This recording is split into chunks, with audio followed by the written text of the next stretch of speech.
దినాల్లోనే కాదు, మరి ఎప్పుడైనా కానీ మరి మనము కొన్ని అంశాలు మాటి మాటికి జ్ఞాపకం చేసుకోవాల్సిన అవసరం వస్తుంది. దాంట్లో ఒక అంశం ఏంటంటే మరి క్రిస్టియన్ ఫ్యామిలీ లైఫ్, క్రైస్తవ కుటుంబ జీవితము. వీటిని మనల్ని మనము స్వీయ పరీక్ష చేసుకోవడానికి, తర్వాత మళ్ళీ మన దృష్టి దేవుని యొక్క మార్గాల నుండి తప్పిపోకుండా ఉండడానికి కొన్ని అంశాలను మనకు తెలిసినటువంటి వాక్య భాగాలు అయ్యి ఉండొచ్చు, కానీ అవి మాటి మాటికి మనకు అవసరము. మరి మనకు తెలుసు, మరి మంచి కుటుంబాలు మంచి సంఘాలుగా ఏర్పడతాయి. Good families make good churches, right? మరి దేవుడు తన ప్రణాళికలు నెరవేర్చడానికైనా, సాతానుడు తన తంత్రాలను ప్రయోగించడానికైనా వాడుకున్నది కుటుంబాలను. మనకు తెలుసు, మొట్టమొదటి కుటుంబము ఆదాము హవ్వల కుటుంబం. మరి దేవుడు ఈ భూలోకాన్ని సృష్టించి మరి తను చేయాలనుకున్నటువంటి కార్యం కొరకు కుటుంబాన్ని ఆయన సృష్టించాడు. కానీ సాతానుడు కూడా ఈ భూలోకాన్ని పాడు చేయడానికి, దేవుని యొక్క ప్రణాళికల్ని మరి విరుద్ధంగా పనిచేయడానికి మరి కుటుంబాన్నే వాడుకున్నాడు. అదే కుటుంబాన్ని వాడుకున్నట్టుగా మనం చూస్తున్నాం. కాబట్టి కుటుంబాలు, సంఘంలో ఉన్నటువంటి ప్రతి కుటుంబము మరి దైవికమైనటువంటి కుటుంబంగా ఉండాలి అనేది మనం అనేకసార్లు ధ్యానించుకున్నటువంటి విషయాలే. మరి ఒక వచనాన్ని మనం చదువుకుందాం. మనకు చాలా పరిచయం ఉన్నటువంటి వచనము, కానీ దాంట్లో నుండి కొన్ని నూతన తలంపులు. నేనైతే మరి ఆ తలంపులను ఇక్కడ పంచుకోలేదు, ఎప్పుడు మీరు విన్నారో ఏమో ఎప్పుడైనా. అయినా కానీ దేవుడు మరొకసారి మనతో ఆ మాటలు అనుగ్రహిస్తాడని ఆశిస్తున్నాను. యెహోషువ గ్రంథము 24వ అధ్యాయం 14-15 వచనాలని చదువుకుందాం. యెహోషువ గ్రంథం 24వ అధ్యాయం. కాబట్టి మీరు యెహోవా యందు భయభక్తులు గలవారై ఆయనను నిష్కపటముగాను సత్యముగాను సేవించుచు, మీ పితరులు నది అద్దరిని ఐగుప్తులోను సేవించిన దేవతలను తొలగత్రోసి యెహోవానే సేవించుడి. యెహోవాను సేవించడం మీ దృష్టికి కీడని తోచిన ఎడల మీరు ఎవరిని సేవించెదరో, నది అద్దరిని మీ పితరులు సేవించిన దేవతలను సేవించుదురో, అమోరీయుల దేశమున మీరు నివసించుచున్నారే, వారి దేవతలను సేవించుదురో నేడు మీరు కోరుకొనుడి. మీరెవరిని కోరుకొనినను నేనును నా ఇంటి వారును యెహోవాను సేవించెదము అనెను. లాస్ట్ మాట మనం కలిసి చదువుకుందాం. నేనును నా ఇంటి వారును యెహోవాను సేవించెదం. మంచిది, ప్రార్థన చేసుకుందాం. మన మధ్యలో ఉన్న డాక్టర్ ప్రవీణ్ ప్రార్థనలు నడిపిస్తారు.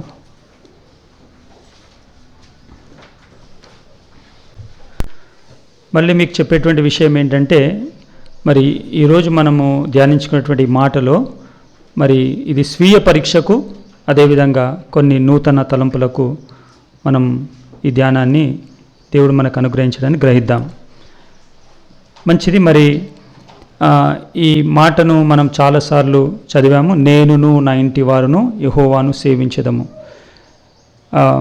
మనము దేవునికి చాలా సమీపంగా ఉన్నటువంటి భక్తుల జీవితాలను చూస్తే మనకు ఒక విషయం అర్థమవుతుంది. అదేంటంటే, వారు వారి కొరకు ఎటువంటి ప్రణాళికలు వేసుకోలేదు. కొంత ఇన్కన్సిస్టెన్సీ వాళ్ళలో ఉన్న, ఆన్ ద హోల్ మనం చూస్తే వాళ్ళ గురించి వాళ్ళు ఎటువంటి ప్రణాళికలు వేసుకోలేదు. మరి ఉదాహరణకి అబ్రహాము, దేవుడు ఒక వాగ్దానం చేసి తనను నడిపించాడు. కానీ ఆ వాగ్దానానికి ముందు ఏదైతే కొరత అబ్రహాము జీవితంలో ఉందో, ఒక సంతానం గురించినటువంటి ఆలోచనతో తను ఇబ్బంది పడ్డాడు. కానీ తన జీవితం గురించి పెద్ద ప్రణాళికలు వేసుకొని నేను అలా అయిపోవాలి, ఇలా అయిపోవాలి అనేటువంటి ఆలోచనలు మనకు ఎక్కడ కనబడవు. ఆ విధంగా మనం కొన్ని ర్యాండమ్గా ఎగ్జాంపుల్స్ తీసుకుంటే, యోసేపుని తీసుకుందాం. మరి తన గురించి తాను ఏమి ప్రణాళికలు కలిగి లేడు. ఎక్కడ ఒక్క ప్రణాళిక మనకు కనబడదు. మోషేది కూడా మనకు అట్లే కనబడుతుంది కదా. ఆ తర్వాత దావీదుది కూడా మనం చూస్తాం. ఆ తర్వాత దానియేలు. ఈ విధంగా మనం చూస్తే వాళ్ళు తమ గురించి ఎప్పుడు ఒక కూర్చొని కానీ ఒక ర్యాండమ్గా కానీ ఒక ఆలోచన, మేము ఇదైపోవాలి అదైపోవాలి మేము మా కుటుంబము అనేటువంటిది వాళ్ళకి ఎప్పుడు ఏం ప్రణాళికలు లేవు.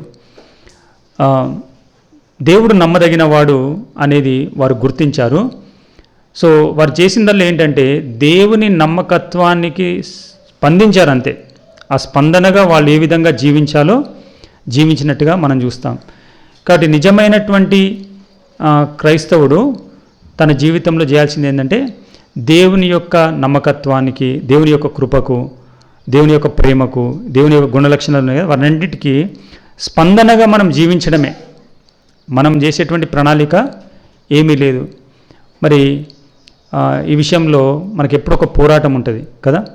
ముఖ్యంగా పిల్లలు పెద్దగా అవుతూ ఉన్నప్పుడు, మరి కుటుంబాలు పెద్దగా అవుతున్నప్పుడు చాలా ఆలోచనలు స్టార్ట్ అయిపోతూ ఉంటాయి. ముఖ్యంగా తండ్రులకు చాలా ఆలోచనలు, తర్వాత తల్లులకు కూడా ఆలోచనలు ఉంటాయి.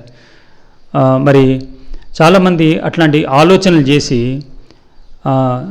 మామూలుగా ఆలోచనలు కాదు కానీ ఇక దేవునికి విరోధమైనటువంటి ఆలోచనలు చేసి మరి ఎన్నో చిక్కులు వాళ్ళ జీవితాల్లో తెచ్చుకున్నట్టుగా మనము చూస్తూ ఉంటాం కదా. మరి మళ్ళీ మనం దేవుని వాక్యం దగ్గరకు వచ్చి మన కుటుంబ స్థితి ఎట్లా ఉంది, కుటుంబంలో ఉన్నటువంటి ఒక్కొక్క వ్యక్తి ఎట్లా ఉన్నారో ఈ వచనం ద్వారా మనము జ్ఞాపకం చేసుకుందాం. మరి మనం చదివినటువంటి వచనం చూస్తే మనకు అన్ని వివరాలు ఏం కనబడవు. యెహోషువ యొక్క కుటుంబం గురించి మనకేం వివరాలు కనబడవు. యెహోషువ గురించి, యెహోషువ ద్వారా దేవుడు చేసిన కార్యాల గురించి మనకు కనబడుతుంది. కానీ ఒక మాటలోనే మరి అంత మనకు ఇవ్వబడింది. కానీ దాన్ని కొంచెం మనం డైసెక్ట్ చేసి తప్పకుండా దాన్ని ధ్యానించుకోవచ్చు. నేనును నా ఇంటి వారును అనేటువంటి మాట ఇక్కడ మనం చూస్తే మరి అక్కడ మనకు యెహోషువ కనబడుతున్నాడు. యెహోషువ యొక్క భార్య ఉంది, ఆ తర్వాత యెహోషువకు పిల్లలు కూడా ఉన్నారు అని మనము గమనించవచ్చు ఆ మాటను బట్టి. నేనును నా ఇంటి వారును, లేకపోతే నేను నా భార్య అనేవాడేమో కదా ఒకవేళ తనకు పిల్లలు లేకపోతే. కానీ నేనును నా ఇంటి వారిని అంటున్నాడంటే తను, తన భార్య, తన పిల్లల గురించి మాట్లాడుతున్నట్టుగానే మనము దాన్ని గ్రహించవచ్చు. అయితే మరి ముగ్గురు ఉన్నారు కుటుంబంలో, మూడు రకాల వ్యక్తులు కనబడుతున్నారు. ఒకటి భర్త, తర్వాత భార్య, తర్వాత పిల్లలు కనబడుతున్నారు.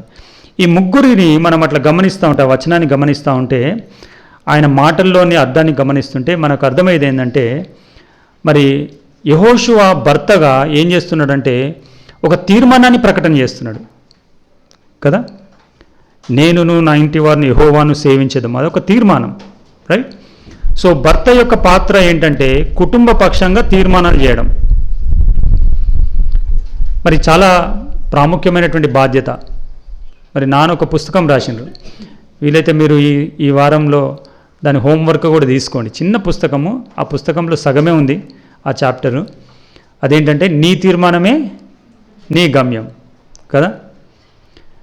మరి కొన్నిసార్లు నేను సిద్దిపేట సంఘంలో పలానా బుక్ మీరు చదవండి అని చెప్పింది అనుకోండి, మరి మీకే తెలుసు మీటింగ్స్లో ఎన్నిసార్లు అనౌన్స్ చేస్తారు కదా నాన్న, ఆ బుక్స్ ఉన్నాయి అక్కడ కొనుక్కోండి తీసుకెళ్ళండి అని. మరి వాళ్ళు తీసుకెళ్ళినరో లేదో కానీ ఎప్పుడైతే నేను ఒక బుక్ గురించి అనౌన్స్ చేస్తే వెంటనే మా దగ్గర పరశురాములు అని ఒక అబ్బాయి ఉంటాడు, ఆ అబ్బాయి బుక్స్ అమ్ముతాడు అనమాట. ఆయన దగ్గరకు వచ్చి ఆ బుక్ కావాలంటాడు. అంటే మరి ఇన్ని సంవత్సరాల నుంచి అక్కడ యాన్యువల్ మీటింగ్స్లో బుక్ స్టోర్లో ఆ బుక్స్ ఉన్నప్పుడు ఏం చేసిండ్రు మరి? అయితే నేను పరశురాములు అడిగిన ఏమైంది మరి కొంటలేరంటే, అన్నది పెద్ద రేటు కాదు కదా, కొని ఎక్కడో మూలకు పడేస్తారన్న దొరక పుస్తకాలు, ఏముంది మళ్ళీ 20 రూపాయలే కదా 30 రూపాయలే కదా అని వచ్చి మళ్ళీ అడుగుతారు. దాన్ని వెతికే బదులు 30 రూపాయలు పడేస్తే బుక్ వస్తుంది కదా అని అనేటువంటి యాటిట్యూడ్ కనబడుతుంది అనమాట. మరి ఆ మాటకు వస్తే కరీంనగర్ సంఘం విషయంలో నీ తీర్మానమే నీ గమ్యం ఉందా పుస్తకం? ఒకరు ఎత్తుతున్నారు చెయ్యి, మిగతా వాళ్ళ సంగతి ఏంది ఎక్కడుందో. మరి ఆ పుస్తకంలో యెహోషువ గురించినటువంటి ఒక భాగము వ్రాయబడింది.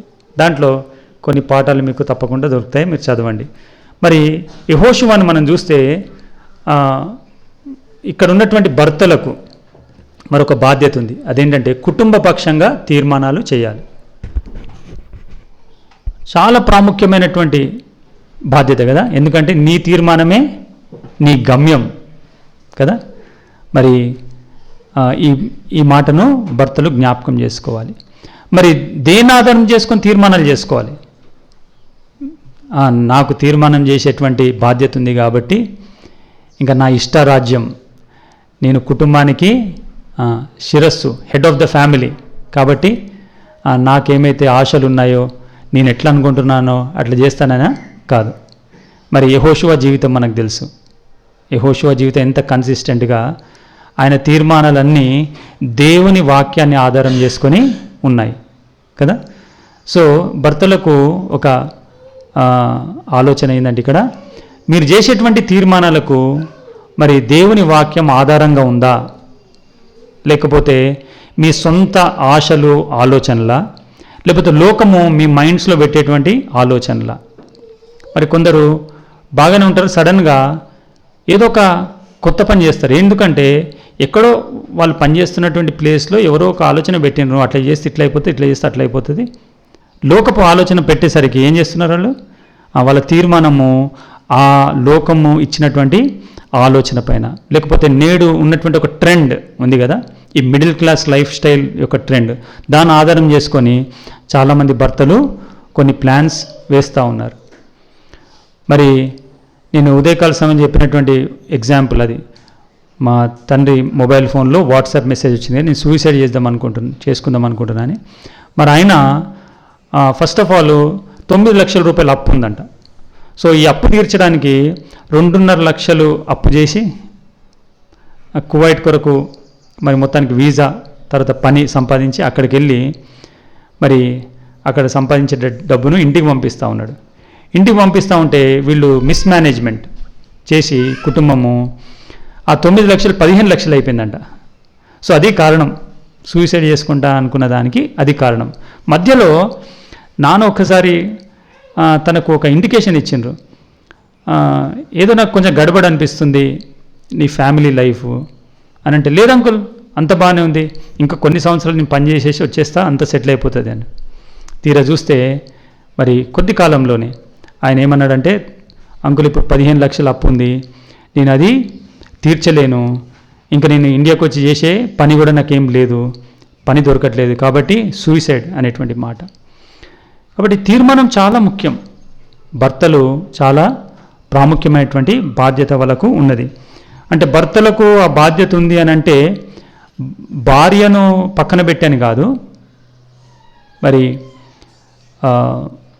దేవుడు సృష్టించినప్పుడు ఆదాము హవ్వని, హవ్వ గురించి ఏమన్నాడు? సాటి అయిన సహాయం. సో భార్యను కన్సల్ట్ చేయాలి, in consultation with the wife కదా. ఇవన్నీ ప్రిన్సిపల్స్, మరి ఇవి మీరు మీ మనసులో పెట్టుకుంటారో రాసుకుంటారో కానీ ఇవి చాలా ఇంపార్టెంట్ ప్రిన్సిపల్స్గా మీరు గుర్తించండి. ఏ ఫ్యామిలీలోనైతే భర్త భార్యను కన్సల్ట్ చేస్తాడో మరి అక్కడ మరి నెమ్మది ఉంటుంది, తర్వాత శాంతి సమాధానాలు ఉంటాయి. భర్త నా ఇష్టారాజ్యం అని భర్త అనుకుంటే అది ఆ ఫ్యామిలీ ఉండదు, ఎక్కువ కాలం ఉండదు, డిస్టర్బ్ అయిపోతుంది, ఎక్కువసేపు నడవదు, విభేదాలు కలుగుతూ ఉంటాయి, భార్యాభర్తల మధ్య విభేదాలు ఉంటాయి. మరి ఇక్కడ నేను యెహోషువ కుటుంబాన్ని తీసుకున్నాను. ఇది ఎట్లా ఉందంటే, యెహోషువ కుటుంబము భర్త ఉన్నాడు, భార్య ఉంది, పిల్లలు ఉన్నారు, ముగ్గురు మరి దేవుని ఎరిగినటువంటి వారు. ఎందుకంటే అందరి పక్షంగా చెప్తున్నాడు కదా యెహోషువ. మరి కొన్ని కుటుంబాలు అట్లా లేవు, భార్య నమ్మితే భర్త నమ్మకపోవడం, భర్త నమ్మితే భార్య నమ్మకపోవడం, మరి భార్యాభర్తలు నమ్మితే పిల్లలు అప్పటికి పెద్దగా అయిపోయి కొన్ని కుటుంబాలు మా దగ్గర ఉన్నాయి. భార్యాభర్తలు పిల్లలు పెద్దగా అయిపోయిన నమ్ముకున్నారు.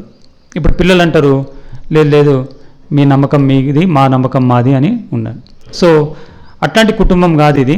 అట్లాంటి కుటుంబంకి మరి బైబిల్లో వాళ్ళకు కూడా పాఠాలు ఉన్నాయి తప్పకుండా. ఉదాహరణకి మరి భర్త నమ్మనటువంటి భర్త ఉన్నటువంటి కుటుంబం ఏదైనా ఉందా బైబిల్లో? భర్త నమ్మలేదు, భార్య నమ్మింది. అబిగేల్, పాత నిబంధనలు అబిగేల్. ఇంకా చెప్తారా? అబిగేల్ కుటుంబం గురించి మనకు పెద్ద, ఆ తర్వాత ఆయన చచ్చిపోయాడు, తిమోతి కదా. సో అక్కడ భర్త నమ్మడు, ఆయన గ్రీకు దేశస్థుడు, కానీ భార్య నమ్మింది, మరి తన కుమారుణ్ణి దేవునిలో పెంచింది. నేను ఆ సబ్జెక్టులోకి వెళ్ళట్లేదు, కానీ ఒక మరి క్రిస్టియన్ ఫ్యామిలీ, భార్య భర్త పిల్లలు నమ్మినటువంటి కుటుంబం గురించి ఎగ్జాంపుల్ తీసుకుంటున్నా. ఆ కుటుంబం ఎట్లా ఫంక్షన్ కావాలి.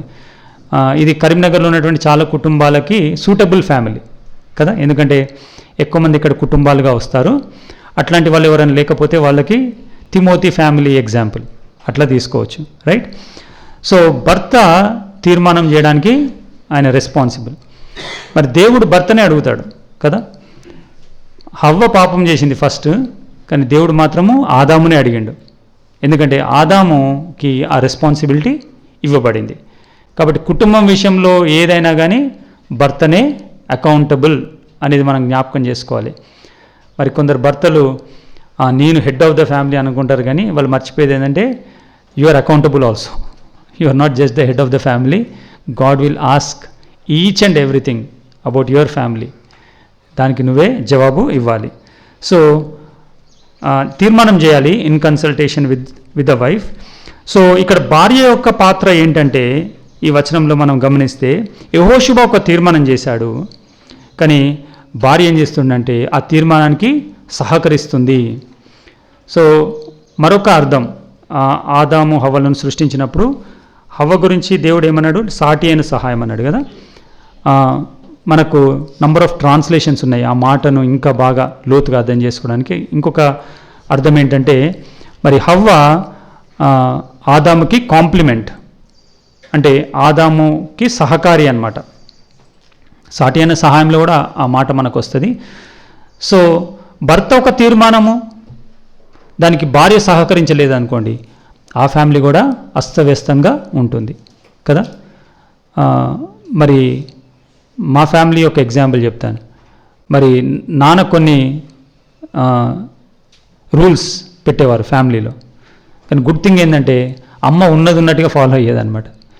ఏమన్నా మేము కొద్దిగా గడబడి చేస్తే దాచిపెట్టకపోయేది, నాన్న రాగానే వెంటనే చెప్పేసేది, ఇక మాకు దెబ్బలు పడేటి. సో అట్లా సహకారం, అంతేగాని అయ్యో నా భర్తకు చెప్తే మళ్ళీ పిల్లల్ని కొడతాడేమో, ఏముందిలే ఇది అని తను అనుకుంటే మరి మాకు ఆ డిసిప్లిన్ వచ్చేది కాదు. కాబట్టి ఇక్కడ భార్యలకు రిమైండర్ ఏంటంటే మీరు భర్తలు చేసేటువంటి దైవికమైనటువంటి నిర్ణయాలకు సహకారులుగా ఉండాలి. ఫస్ట్ ఆఫ్ ఆల్ వాళ్ళకి ఆ డిసిషన్ మేకింగ్లో హెల్ప్ చేయాలి. తను ముఖ్యంగా దాన్ని ఫుల్ఫిల్ చేసే విషయంలో ఆ తీర్మానాన్ని మరి భార్య యొక్క పూర్తి సహకారం కావాలి. మరి ఎన్ని ఫ్యామిలీస్ మంచి గాడ్లీ భర్తలు ఉంటారు, కానీ భార్యలు సరిగ్గా లేక మరి ఆ కుటుంబంలో నెమ్మది ఉండదు, తర్వాత జరగవలసినటువంటి కార్యము జరగనటువంటి పరిస్థితి. ఇవి మరి బాధ్యతలుగా ప్రిన్సిపల్స్గా మనము పెట్టుకుందాం. సో భర్త యొక్క రెస్పాన్సిబిలిటీ తీర్మానాలు, ఆ తీర్మానాలు వాక్యాన్ని ఆధారం చేసుకొని చేయాలి తీర్మానాలు. తర్వాత రెండవది భార్య యొక్క రెస్పాన్సిబిలిటీ భర్త యొక్క తీర్మానాల్లో సహకారము, దాన్ని నెరవేర్చుటలో కూడా సహకారం. తర్వాత మూడవది మరి పిల్లలు కూడా కనబడుతున్నారు మనకి, ఎందుకంటే నేనును నా భార్య అనలేదు, నేనును నా ఇంటి వారును అన్నాడు. అంటే భార్య కూడా పిల్లలు కూడా కనబడుతున్నారు. పిల్లల యొక్క బాధ్యత ఏంటి అనంటే మరి మనకు బాగా పరిచయం ఉన్నటువంటి వచనం ఎఫెసీ పత్రిక 6:1. పిల్లలు చెప్తారా? ఎఫెసీ పత్రిక 6:1 చూడకుండా, పెద్ద పిల్లలుగా చిన్న పిల్లలు చెప్పండి. సరే మేరీ అక్క తప్ప మిగతా వాళ్ళు చెప్పండి. చెప్పాలి. గోల్డీ ఎఫెసీ 6:1.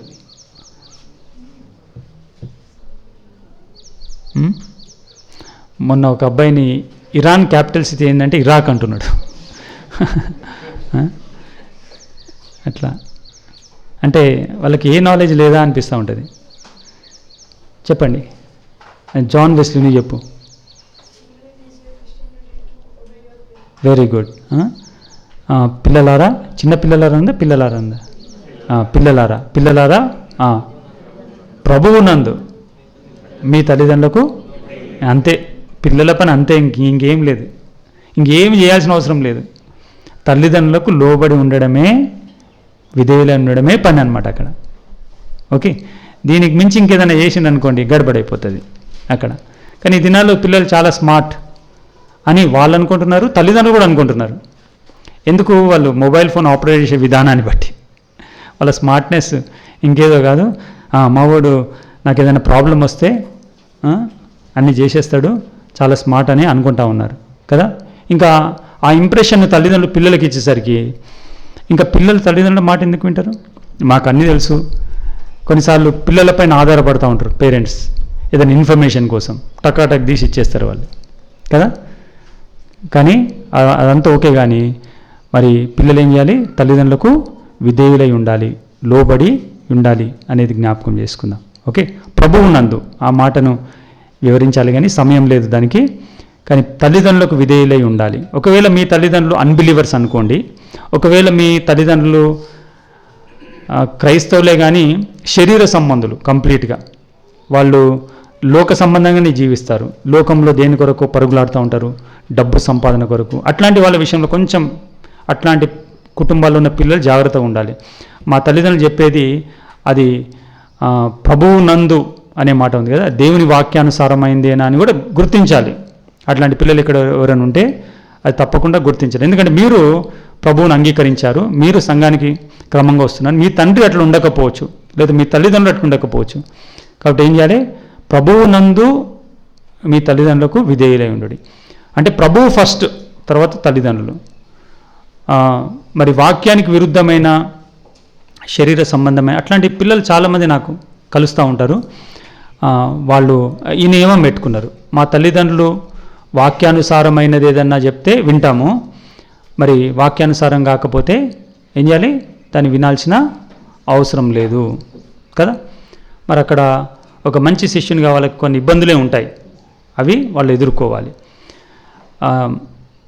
మరి తిమోతి తండ్రి ఇబ్బంది పెట్టుంటాడు కదా, చర్చికి వెళ్ళొద్దని ఉంటాడు, లేదు ఊకే నీకేంటి పని, బైబిల్ చదువుకుంటా ఉంటావు. మరి గ్రీకులు వాళ్ళు బాగా ఎడ్యుకేషన్ పైన ఫోకస్ చేస్తారు కదా, నువ్వు అది చేయి ఇది చేయి, నువ్వు అదిగా ఇదిగా, ఇదిగో నువ్వు ఆ ఎగ్జామ్ రా ఈ ఎగ్జామ్ రా, ఎన్నో చెప్పుంటాడేమో, మనం ఊహించుకోవడమే అవన్నీ, ఎందుకంటే అన్ని డీటెయిల్స్ లేవు. కానీ తప్పకుండా అది ఉంది ఆ దినాల్లో. కానీ తిమోతి మాత్రము మంచి శిష్యుడిగా పేరు పొందిండు కదా. కాబట్టి పిల్లల యొక్క రోల్ ఏంటంటే ఒక కుటుంబంలో విధేయులై ఉండడం. మీకు మీ తల్లిదండ్రుల కంటే ఎక్కువ జ్ఞానం ఉన్నా కానీ కొంచెం తగ్గి మీరు చెప్పాల్సింది చెప్పి ఆ తర్వాత వాళ్ళు ఏదైతే తీర్మానం చేస్తారో ఆ తీర్మానం ప్రకారం ఉండడమే మంచిది. ఏ కుటుంబంలోనైతే ఈ 3 రోల్స్ సరిగ్గా అవి నిర్వర్తిస్తారో ఆ కుటుంబము దైవిక కుటుంబం, నంబర్ 1. ఆ కుటుంబం ప్రశాంతంగా ఉంటుంది. ఏ కుటుంబంలోనైతే ఈ మూడిట్లో ఏదన్నా ఒకటి గడబడి ఉందనుకోండి, భర్త తన పాత్రను వహించలేదు, భార్య సహకరించట్లేదు, పిల్లలు విధేయులుగా ఉండట్లేదు, లేకపోతే ముగ్గురిట్లో ఎవరైనా ఒకరు సరిగ్గా లేరనుకోండి, ఇంకా వాళ్ళ యొక్క ప్రాబ్లమ్స్ యొక్క లెవెల్స్ డిఫరెంట్గా ఉంటాయన్నమాట కదా. ఒకసారి మీ కుటుంబం యొక్క విషయాలను మీరు గమనిస్తే easy to examine, self examination చాలా ఈజీవి. 3 మాటలే. భర్త మరి తీర్మానాలు చేయాలి కుటుంబ పక్షంగా, దైవికమైన తీర్మానాలు. భార్య సహకరించాలి, పిల్లలు విధేయులై ఉండాలి. ఇంత సింపుల్. దేవుని వాక్యంలో ఉన్నటువంటి సూత్రాలు చాలా సింపుల్. అయితే వీళ్ళు ఏమంటున్నారంటే, నేనును నా ఇంటి వారును యెహోవాను సేవించెదము, యెహోవాను సేవించము. ఇప్పుడు మన ఫోకస్ ఈ మాట మీద మనం కేంద్రీకరిద్దాం. మరి యెహోవాను సేవించుట అంటే ఏంటి అంటే, ఈ కుటుంబము వీళ్ళు ఒక సంఘానికి కాపరిగా ఉన్నటువంటి పాత్రన ఎవరు? యెహోషువాది, లేకపోతే సువార్త సేవకు ఎక్కడికైనా వెళ్ళిపోయినరా? కాదు, వాళ్ళు అక్కడే ఉన్నారు. ఆ దినాల్లో సంఘము లేదు, కాపరత్వము అంటే సంఘ కాపరి అనేటువంటిది లేదు, సువార్త పరిచర్య లేదు, సంఘంలో పరిచర్యలు కూడా ఏమీ లేవు. మరి యెహోషువ, మనకు తెలుసు యెహోషువ ఎఫ్రాయిము గోత్రానికి చెందినవాడు, లేవి గోత్రానికి చెందినవాడు కూడా కాదు. లేవి గోత్రానికి చెందిన వాళ్ళకైతే మందిరం ఉంది, మందసం ఉంది, బలులు ఉన్నాయి, యాజకులు ఉన్నారు, వాళ్ళకి ఎన్నెన్నో చేయాలి. మరి యెహోషువ ఆ దినాల్లో ఏ గోత్రానికి దేవుడు ఏ పని ఇచ్చాడు, ముఖ్యంగా లేవి గోత్రానికి ఏ పని ఇచ్చాడు, లేవీయులే చేయాలి, ఇంకెవ్వరు చేయొద్దు. మందసం నేను సహాయం చేస్తా అంటే కూడా కుదరదు.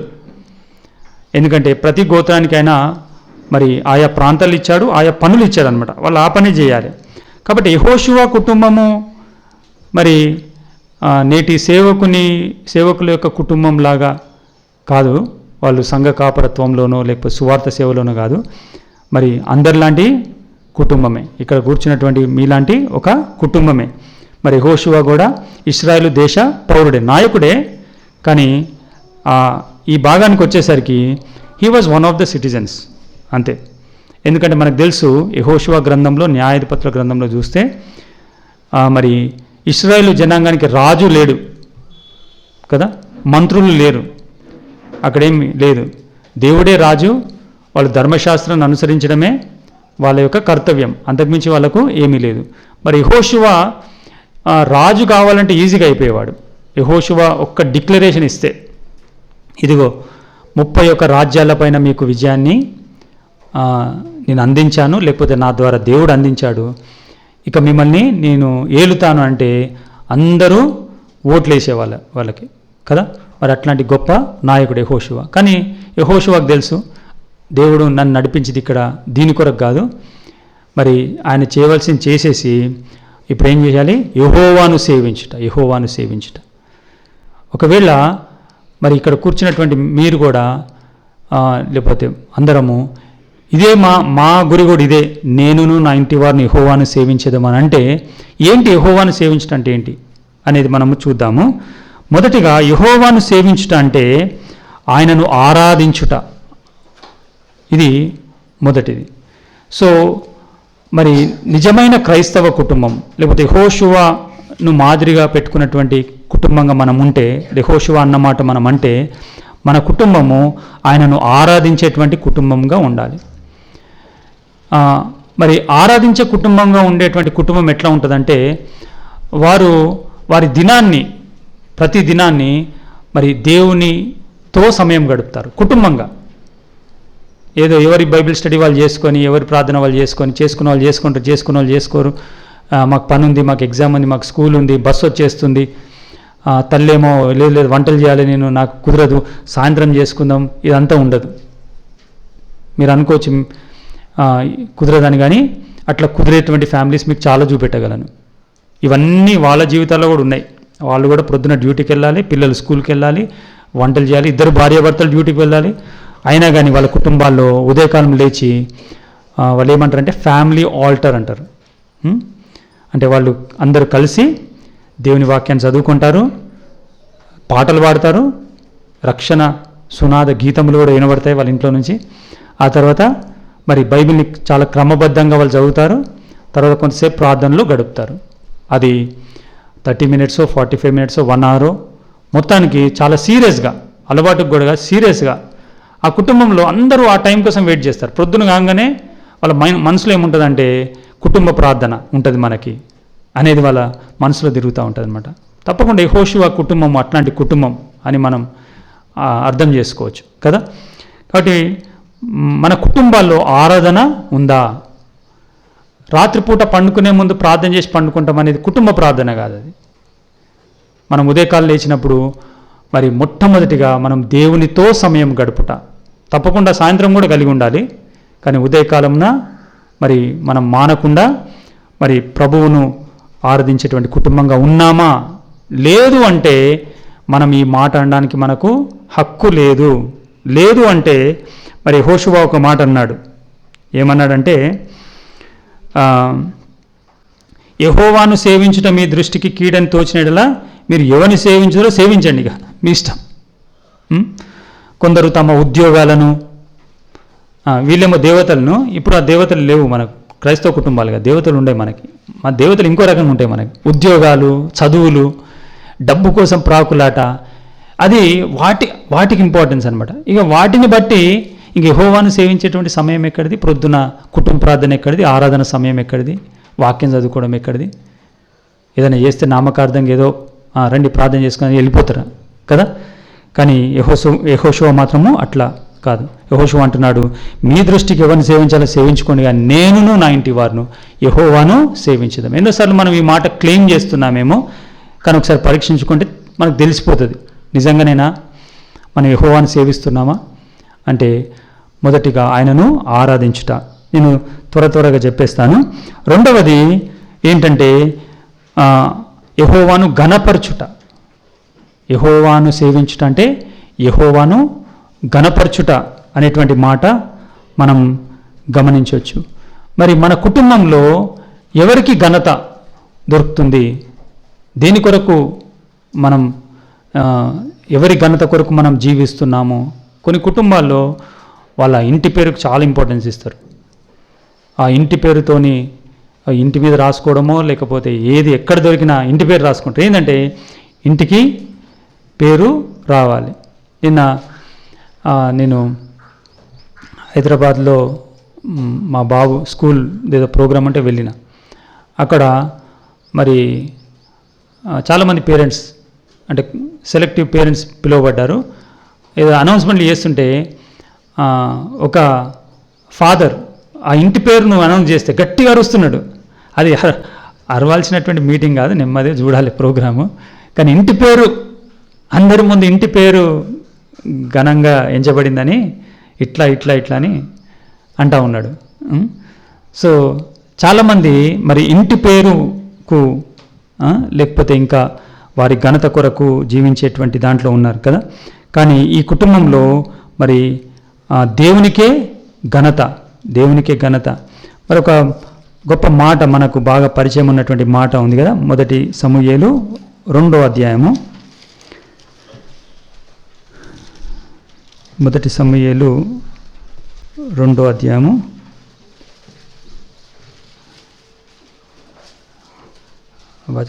వర్స్ నాకు గుర్తు రావట్లేదు. నిన్ను గణపరచు వారిని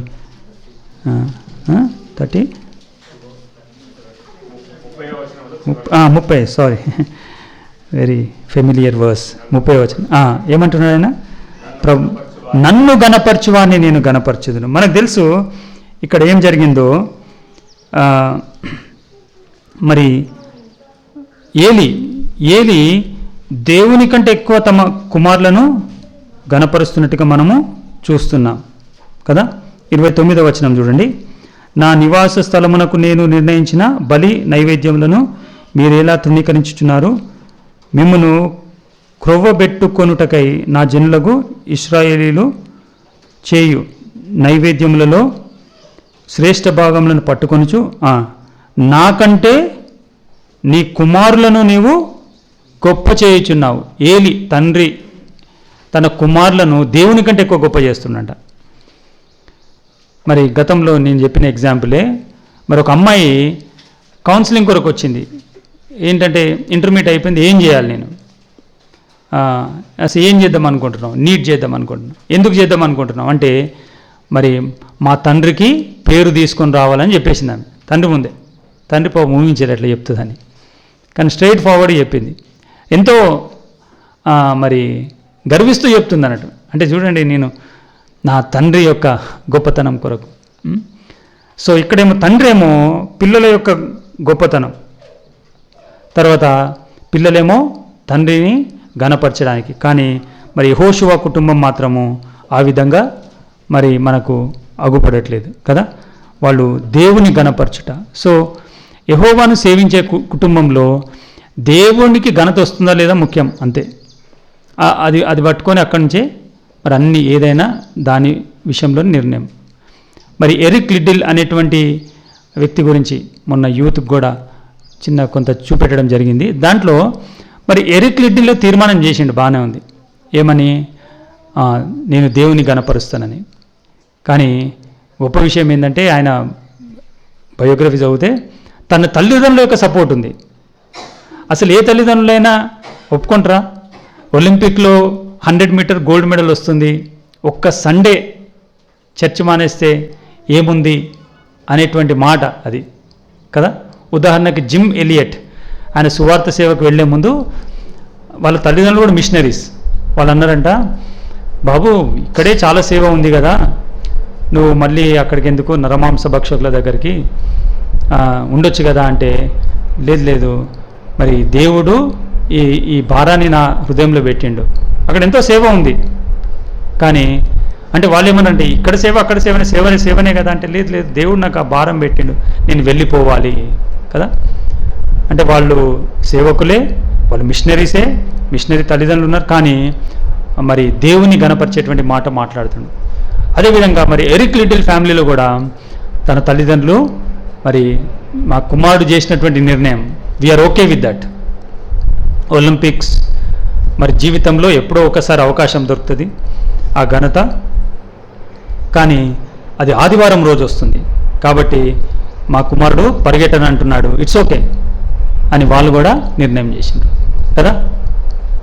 కాబట్టి మన కుటుంబంలో మరి మనం ఆ విధమైనటువంటి ప్రయారిటీస్ కలిగి ఉన్నామా? దేవుని గణపరచుట అనేది చాలా ప్రాముఖ్యమైనది. దాని ముందు మనకు ఎంత లాభకరమైనది వచ్చినా దాన్ని నష్టంగా ఎంచుకోవాలి. మనకు ఎంత మేలు చేసేది, దాంట్లో గొప్ప భవిష్యత్తు ఉంది, గొప్ప పేరుంది, ఇంకా ఇదొక్కటే కదా పర్లేదనేటువంటి ఆలోచన మనకు వచ్చిన దాన్ని ఏం చేయాలి, మనము పక్కన పడేయడమే అంతే. ఇంకో సెకండ్ థాట్ మనకు అవసరం లేదు.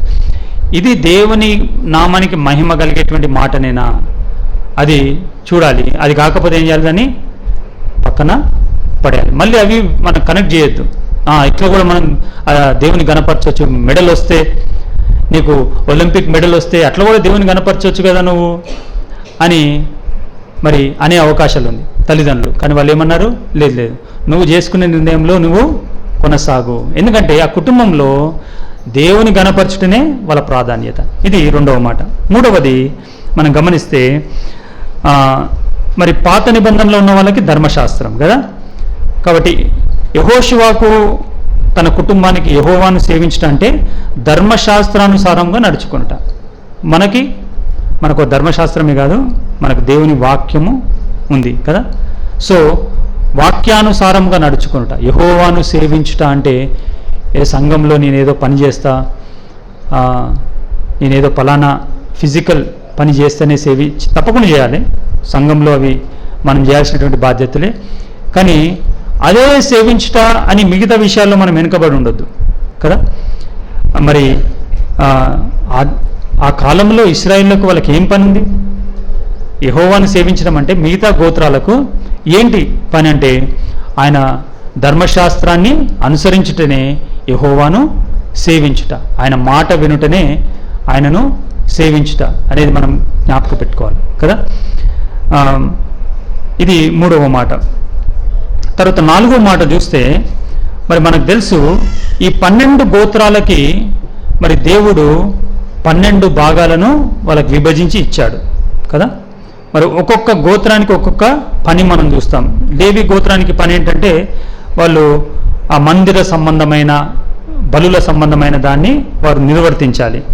ఇశ్శాఖారు గోత్రం యొక్క బాధ్యత ఏంటంటే వాళ్ళు ఈ కాలాలను సమయాలను మరి స్టడీ చేసేటువంటి ఒక బాధ్యత మనకు కనబడుతుంది. అంటే వాళ్ళ యొక్క దైనందిక జీవితంలో వాళ్ళు చేసుకునేటువంటి వృత్తితో పాటు, ట్రేడ్తో పాటు వాళ్ళ పని ఏంటంటే ఇశ్రాయేలు ప్రజలకు కాలాలను సమయాలను తెలియజేయడం అనేది వీళ్ళ పని, దేవుడిచ్చినటువంటి పని. ఆ తర్వాత జెబూలూను వాళ్ళ పని ఏంటంటే వీళ్ళది ఈ నావిక దళం అన్నమాట. అంటే నేవీ వీళ్ళు మెడిటరేనియన్ సీ ఒడ్డున ఉంటారు కాబట్టి అది వాళ్ళకి ఇచ్చినటువంటి పని. యూదా గోత్రం యొక్క పని ఏంటంటే మరి ఇశ్రాయేలు ప్రజలకు రాజరికాన్ని అందించాల్సినటువంటి పని. ఎఫ్రాయిము మనష్షే గోత్రాల యొక్క పని ఏంటంటే వాళ్ళు మరి సైన్యాన్ని వాళ్ళు ట్రైనప్ చేయడము, సైన్యాన్ని నడిపించడము. బెన్యామీను గోత్రం యొక్క పని ఏంటంటే మరి సైన్యంలో వాళ్ళు దేంట్లో ఎక్స్పర్ట్స్ అంటే వడిసెల అంటారు కదా, దాన్ని విసిరేటువంటి ఇక దాని నైపుణ్యత అనమాట. లెఫ్ట్ హ్యాండ్తో విసురుతారు, రైట్ హ్యాండ్తో విసురుతారు. వడిసెలతోని వాళ్ళు యుద్ధం చేసేటువంటి నైపుణ్యత దేవుడు వాళ్ళకు ఇచ్చాడు. తర్వాత రూబేను గోత్రం యొక్క పని ఏంటంటే వీళ్ళు మరి గొర్రెలను మరి మందలను కాసేటువంటి పని. ఆషేరు గోత్రం యొక్క పని మరి పంటలను పండించడం. ఆ తర్వాత నఫ్తాలి యొక్క గోత్రం యొక్క పని ఏంటంటే వీళ్ళు సందేశాలను అందించడం. వీళ్ళకి కొండల ప్రాంతం ఇవ్వబడింది, అయితే శత్రు మూకలు వచ్చినప్పుడు ఆ సందేశాన్ని మరి రాజులకు ఆ సైన్యానికి అందించేటువంటి పని నఫ్తాలి గోత్రం యొక్క పని. దాను గోత్రం యొక్క పని ఏంటంటే వీళ్ళు జుడిషియరీ, లీగల్కి సంబంధించినటువంటి పనులని వీళ్ళు చేయాలి. తర్వాత సిమియోను గోత్రం యొక్క పని ఏంటంటే వీళ్ళది ఎక్కువ పాలసీ మేకింగ్, టీచింగ్. అంటే మనము ఆయన వాక్యాలు మనం ధ్యానిస్తే మనకు ఈ సమ్మరీ వస్తుంది. అట్లా కొన్ని మాటలు నేను రాసుకున్నాను. అయితే మరి యెహోవాను సేవించడం అంటే మరి మనం ఎట్లా అప్లై చేసుకోవాలంటే దేవుడు మనకిచ్చినటువంటి వరాన్ని సంఘములో వాడటం. మరి ఈ విషయంలో ఎన్ని కుటుంబాలు పర్టికులర్గా ఉన్నాయి? మొట్టమొదటిగా దేవుడు మన కుటుంబంలో మనకిచ్చినటువంటి కృపావరాలు ఏంటి? ఇండివిజువల్స్గా, కుటుంబంగా కావచ్చు. మరి కొన్ని కుటుంబాలు కుటుంబం ఆతిథ్యం ఇవ్వడంలో చాలా ప్రత్యేకం. ఆతిథ్యం అంటే మీ ఇంటికి ఎవరో మీ ఫ్రెండ్స్ వస్తే ఆతిథ్యం ఇవ్వడం కాదు, మరి సంఘంలో ఉన్నటువంటి వారికి ఆతిథ్యం ఇవ్వడము 2 రకాలుగా జరుగుతుంది. ఆతిథ్యం అనేది ఒకటి వచ్చినప్పుడు ఆతిథ్యం ఇవ్వాలి, రెండవది వాళ్ళని పిలుచుకొని ఆతిథ్యం ఇవ్వాలి. అంతేగాని వచ్చిన వాళ్ళందరూ మేము టీ తాగిపిస్తామంటే కాదు. ఎన్నో కుటుంబాలు ఉంటాయి, వాళ్ళని ఇంటికి చేర్చుకోవాలి, వాళ్ళ గురించి మనం మాట్లాడాలి, అడగాలి, వాళ్ళ గురించి మనం ప్రార్థన చేయాలి. ఆతిథ్యం అంటే కేవలము ఏదో పెట్టడమే కాదు, మరి వాళ్ళ యొక్క ఆధ్యాత్మిక విషయాలలో కూడా మనం కొంత ఇంట్రెస్ట్ కలిగి వాళ్ళను మరి మనం బలపరచాలి. కాబట్టి ఇక్కడ చెప్పేటువంటి మాట ఏంటంటే మరి ప్రతి కుటుంబము ఇండివిజువల్గా, కుటుంబ పరంగా దేవుడు మీకు సంఘంలో ఇచ్చినటువంటి పరిచర్య ఏంటి అది గుర్తించారా? గుర్తిస్తే అది జరిగిస్తున్నారా? ఆ పనికి ఉన్నటువంటి ప్రయారిటీ ఏంటి? అంటే కేవలము వీలైతే చేస్తారా, లేకపోతే దాన్ని ప్రయారిటీగా పెట్టుకొని లేదు ఏవైనా సర్దుబాట్లు చేసుకొని ఇది సంఘానికి, సంఘం యొక్క అభివృద్ధి కొరకు అయినటువంటి పని మాకు ఇవ్వబడింది, ఇది మేము చేస్తాము అనేటువంటి కమిట్మెంట్ మనము కలిగి ఉన్నామా? కాబట్టి యెహోషువ యొక్క కుటుంబము యెహోవాను సేవించుట అంటే ఆయనను ఆరాధించుట, ఆయనను గణపరచుట, ధర్మశాస్త్రానుసారంగా నడుచుకుంటా. మూడవది మరి ఎఫ్రాయిము గోత్రంలో ఉన్నటువంటి యెహోషువ కుటుంబము ఆ గోత్రానికి ఇచ్చినటువంటి పని ఏదైతుందో ఆ పనిని మరి వాళ్ళు నమ్మకంగా చేసినట్టుగా మనము చూస్తాం. దానికి మనకు రుజువు ఏంటంటే 31వ వచనంలో ఉంటుంది. యెహోషువ దినములన్నిటను, యెహోషువ తర్వాత ఇంకా యెహోవా ఇశ్రాయేళ్ల కొరకు చేసిన కార్యములన్నిటను ఎరిగిన పెద్దల దినములన్నిటను ఇశ్రాయేలీలు యెహోవాను సేవించుచు వచ్చిరి. యెహోవాను సేవించుచు వచ్చిరి అంటే యెహోషువ ఆ మోడల్ వాళ్ళకి చూపెట్టిండు. అక్కడ వరకు మనం ఆగిపోదాము. మరి యెహోషువ కుటుంబము మరి ఏదైతే దేవుడు ఆ గోత్రానికి, ఆ కుటుంబానికి ఇచ్చినటువంటి పని ఉందో అది నమ్మకంగా చేసినట్టుగా మనము చూస్తాం. ఎప్పుడైతే మనము ఆ విధంగా ఎంగేజ్ అవుతే దేవుని పనిలో, అప్పుడే మనం ధైర్యంగా నేనును నా ఇంటి వారిని యెహోవాను సేవించామని చెప్పుకోగలం. అది చెప్పుకోలేకపోతే ఇంకో కేటగిరీలు ఉన్నట్టే. మనం వాళ్ళ దృష్టికి యెహోవాను సేవించడం అంత ముఖ్యం కాదు. ఇక్కడ యెహోషువ ఏమన్నాడంటే యెహోవాను సేవించడం మీ దృష్టికి కీడని తోచిన ఎడల మీరు ఎవరిని సేవించదరో సేవించండి, కానీ మనకి దేవుని సంఘంలో వ్యక్తిగతంగా, కుటుంబంగా ఆయన ఇచ్చినటువంటి పనికి మనం ఇస్తున్నటువంటి ప్రయారిటీ ఏందో అది గుర్తించి మనము పనిచేయాలి. ఇది 4వది ఆఖరి మాట. మరి ఇశ్రాయేలు దేశాన్ని కాపాడుటలో వారి కర్తవ్యాన్ని నెరవేర్చారు. అంటే అభివృద్ధిలోనే కాదు, ఆ ఇశ్రాయేలు దేశాన్ని కాపాడడం కూడా వాళ్ళ యొక్క బాధ్యత అన్నమాట. సో ఒకటి వాళ్లకు బాధ్యతలు ఇచ్చాడు దేవుడు, ఏ గోత్రానికి ఆ గోత్రము. మీరు గొర్రెమందలు, మీరు మిలిటరీ, మీరు రాజరికము, మీరు మరి న్యాయ వ్యవస్థ, ఇవన్నీ ఆయన ఇచ్చాడు. కానీ అట్ ద సేమ్ టైం మనము ఇజ్రాయేలు దేశం యొక్క మ్యాప్ చూస్తే ప్రతి గోత్రాన్ని ఒక్కొక్క లొకేషన్లోనే పెట్టాడు అనమాట. కొందరిని బార్డర్స్లో పెట్టాడు, కొందరు మధ్యలో పెట్టాడు, కొందరు కొండ ప్రాంతంలో, కొందరిని మరి యోర్దాను అవతల కూడా ఒక 2.5 గోత్రాలు అక్కడ ఉన్నాయి. మరి వీళ్ళ పని ఏంటంటే ఈ దేశంలో జరుగుతున్న అభివృద్ధిని కాపాడమే కాకుండా దేశాన్ని కాపాడుట అనేటువంటిది. అక్కడే మరి సంఘం విషయంలో మనం వాడేటువంటి మాట క్షేమాభివృద్ధి. క్షేమాభివృద్ధి అంటే సంఘానికి క్షేమం కలిగించాలి, అదేవిధంగా సంఘానికి అభివృద్ధి కూడా మనము కలిగించాలి కదా. మరి సంఘంలో మరి సంఘాన్ని డిస్టర్బ్ చేసేటువంటివి సంఘాల్లో జరుగుతూ ఉంటాయి. ఎవరిలోనో ఏదో ఒక చేదు మాట, చేదు వేరు పుడుతుంది. అప్పుడు ఏం చేస్తాం మనం? ఒక చేదు వేరుంటే ఏం చేయాలి? మనం పోయి దాన్ని ఇంకా పెద్దవి చేయొద్దు కదా. దాన్ని ఏం చేయాలి మనము, దాన్ని తీసివేసే ప్రయత్నము చేయాలి. కొన్ని జెన్యున్గా ఉండొచ్చు రీజన్స్, అయినా కానీ సంఘంలో ఒక వ్యక్తి జెన్యున్ కన్సర్న్ కలిగి ఉండొచ్చు, దానికి మనము అవును కరెక్టే అనొచ్చు. కానీ దాన్ని సంఘంలో మరి విభేదాలు కలిగించే రీతిలో దాన్ని పెరగనీయొద్దు. దాన్ని రైట్ వేలో మనము అడ్రస్ చేయాలి. ఒక సహోదరునికి మరొక సహోదరుని మీద ఆయాసం కలిగింది, ఆయాసానికి జెన్యున్ రీజన్ ఉంది అనుకుందాం. కొన్నిసార్లు అనవసరంగా ఉంటుంది, సరే అనవసరంగా లేదు, జెన్యున్గానే ఉంది. మరొక సహోదరుడు ఆ విషయాన్ని విన్నాడు. ఏం చేయాలి అప్పుడు? మరొక సహోదరుడు, అవునన్నా నువ్వు చెప్పింది కరెక్టే, ఆయన అంతే అని అనాలా? అవునన్నా మీరు చెప్పింది కరెక్టే, కానీ మరి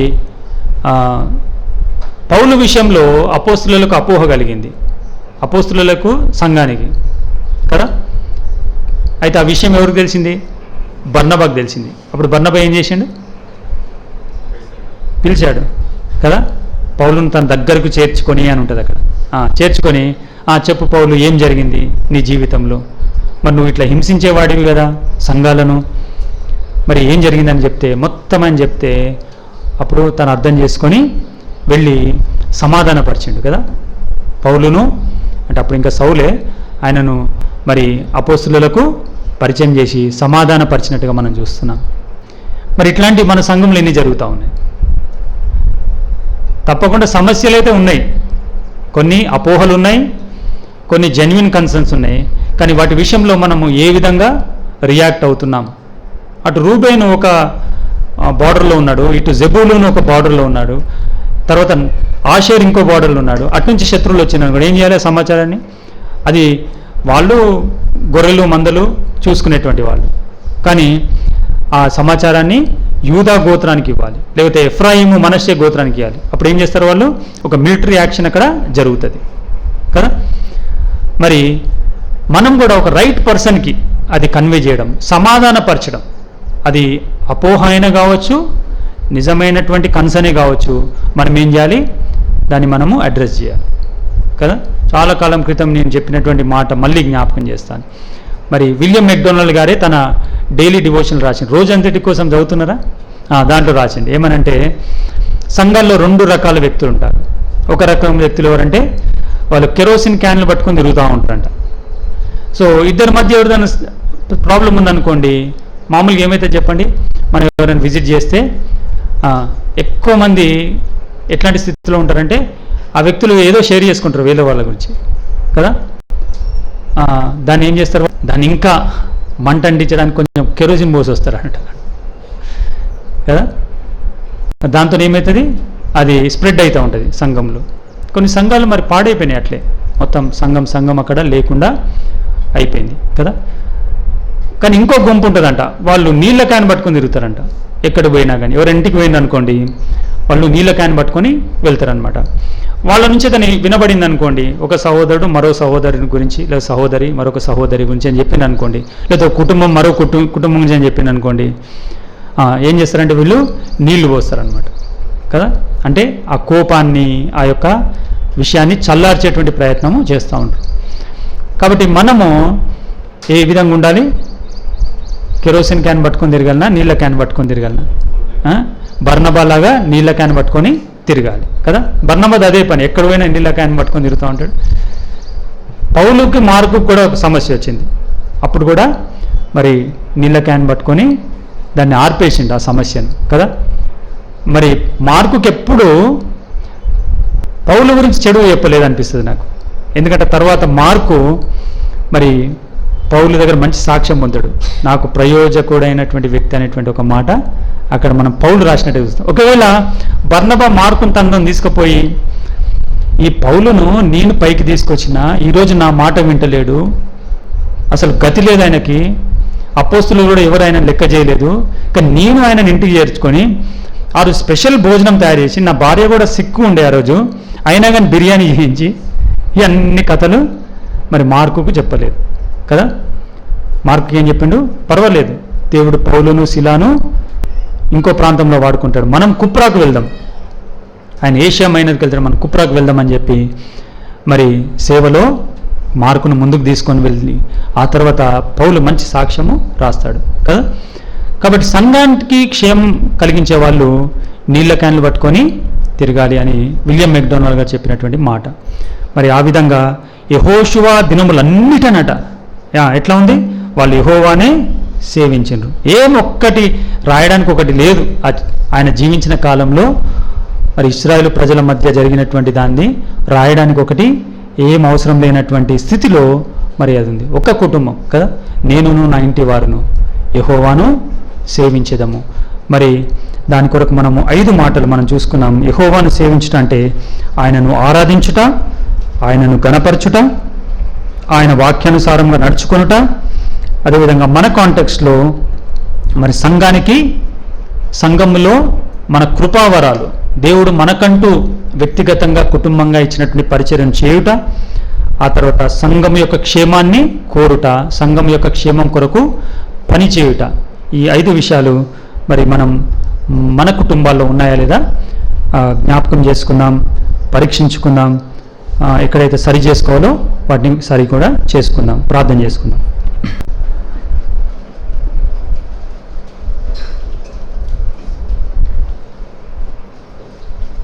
ఈ కూడిక అయిపోయింది ఇంకా ప్రార్థన చేసి వెళ్ళిపోదాం అనేటువంటి మనసుతో కాకుండా కొన్ని క్షణాలు మనం ఏకాగ్రత కలిగి నా కుటుంబ పరిస్థితి ఎలా ఉంది, ఒకవేళ భర్త అయితే భర్తగా నేను ఎలా ఉన్నాను, భార్య తన బాధ్యతను జ్ఞాపకం చేసుకొని, పిల్లలు కూడా మరి యెహోషువ పిల్లలు ఏ విధంగా ఉన్నారో ఆ విధంగా ఉండాలి. ప్రభువునందు తల్లిదండ్రులకు లోబడి ఉండాలి అనే విషయాన్ని మరి కుటుంబంలో భర్త, భార్య, పిల్లలు మరి జ్ఞాపకం చేసుకోవాలని మరొకసారి మనం హెచ్చరించబడ్డాం. ఈ మూడింట్లో ఏది సరిగ్గా లేకున్నా కుటుంబము సరిగ్గా ఉండదు, ఆశించిన రీతిలో ఉండదు, నెమ్మది ఉండదు. ఈ 3 సెటరేట్ కావాల్సిందే.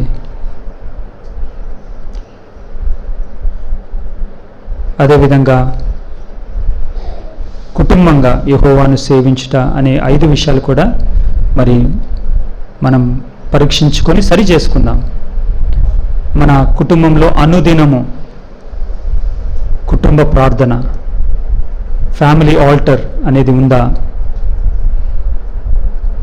కుటుంబంగా కలిసి వాక్యాన్ని చదివి దాన్ని ధ్యానించుట, కలిసి పాటలు పాడుకునుట, కలిసి ప్రార్థన చేయుట. యెహోషువ అంటున్నాడు, మీరు ఏమి సేవించాలో మీ ఇష్టం, కానీ నేను మాత్రము యెహోవానే సేవించేదను అంటున్నాడు. మరి తప్పకుండా ఇక్కడ కొన్ని కుటుంబాలు కుటుంబ ప్రార్థన లేనటువంటి స్థితిలో ఉన్నాయేమో. అట్లాంటి స్థితిలో నీవు ఉంటే యెహోషువ చెప్పిన మాటను చెప్పలేవు.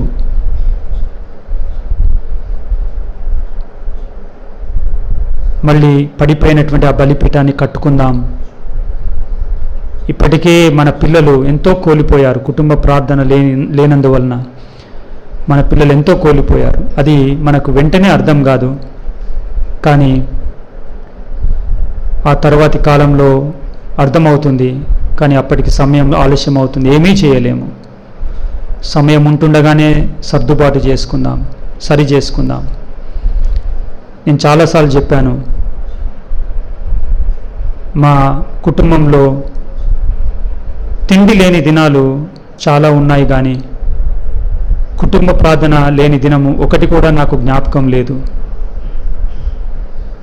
మీ పిల్లలు ఎటువంటి సాక్ష్యం ఇవ్వగలరు? ఈ సాక్ష్యం ఇవ్వగలరా? ఇవ్వలేకపోతే చాలా బాధాకరం, జీవితాంతం బాధపడుతూ ఉండాల్సినటువంటి విషయం. రెండవదిగా, మన కుటుంబంలో దేనికి ఘనత? ఏలీ కుటుంబంలో పిల్లలకు ఘనత,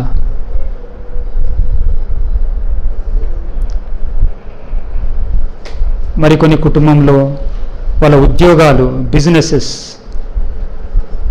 డబ్బు, వీటికి ప్రాముఖ్యత, వీటికి ఘనత, చదువులు,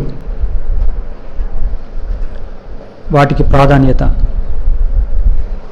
కానీ యెహోషువ కుటుంబం ద్వారా మనం నేర్చుకున్న పాఠం ఏంటంటే వారు దేవుని గణపరిచారు. ఎరిక్ లిటిల్ కుటుంబం దేవుని గణపరిచింది. మూడవదిగా ఆయన వాక్యాన్ని అనుసరించి నడుచుకొనుట అనేది పరీక్షించుకుందాం. ఇవి కొంత చిన్న చిన్న మాటలే, కానీ కొంత సమయం తీసుకొని ప్రతి మాటను మనము పరీక్షలోనికి తీసుకొచ్చి సరి చేసుకుందాం.